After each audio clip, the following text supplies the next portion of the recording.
After the flood, all of humanity spoke a single language and lived gathered on one plain, in Mesopotamia. For the first time in generations, nothing divided them. And that unity gave them a dangerously ambitious idea. A charismatic leader stands before the crowd and proposes something no one had imagined, building a tower so tall it would reach the heavens themselves. A work that would give them eternal fame and unite them forever under a single name. Thousands of workers begin making mud bricks and baking them in the scorching sun. Every brick counts. The tower's base begins to take shape, wider than any building they had ever constructed before. Despite the exhausting work, the laborers find comfort in something simple: they understand each other perfectly. They share food at the end of the day, tell stories in the same language, and feel they are building something far greater than brick and mud, a single identity for all humanity. Over the years, the tower grows level by level, visible from miles away. Spiral ramps allow materials to be carried up to heights no human had ever reached before.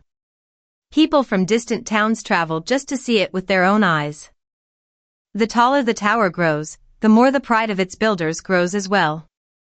They begin to believe they need nothing beyond themselves, that they can reach and understand anything, even what lies beyond the sky. On an ordinary workday, everything suddenly changes.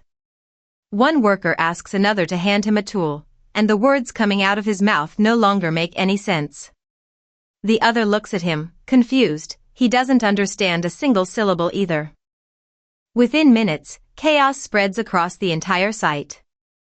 No one understands anyone's instructions. Shouts mix together in dozens of different languages no one had ever heard before. What was once a coordinated team is now just noise and confusion. Amid the chaos, a father desperately searches for his son in the crowd. He finds him just a few feet away, but when the boy cries out for help, the words come out distorted, unrecognizable. Father and son, who understood each other perfectly that very morning, can no longer communicate. Unable to communicate, mistakes multiply. Poorly secured loads, miscalculated scaffolding, warning shouts no one understands in time. The construction that had advanced tirelessly for years now grinds to a halt amid disorder and fear. The ruler who proposed the tower tries to restore order, but even his own soldiers no longer understand his commands. For the first time since the project began, he realizes he has completely lost control of his own creation. Little by little, people who can still understand each other begin to group together, moving away from those who speak differently. The once unified crowd fragments into dozens of small groups who no longer trust one another. Without a common language to coordinate, construction stops completely. The tower remains unfinished, abandoned halfway up, a giant monument to an ambition that was never fully realized. The ruler who dreamed of touching the sky now sits alone among the empty scaffolding of his own unfinished work. He no longer has an army that obeys him, nor a people who listen to him. His greatest ambition became the loneliest monument he ever built. Each group, now with its own language, decides to head in a different direction in search of land to settle. What was once a single humanity gathered in one place becomes dozens of peoples scattered across the world.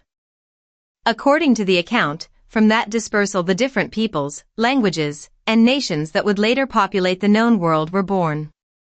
The tower remained as a reminder that neither ambition nor forced unity can hold forever without something deeper binding them. To this day, archaeologists identify ancient ziggurats in Mesopotamia, such as the one in Babylon, that may have inspired this account. The question that remains open is whether the story describes a real event, or whether it is an ancient way of explaining why humanity ended up speaking thousands of different languages.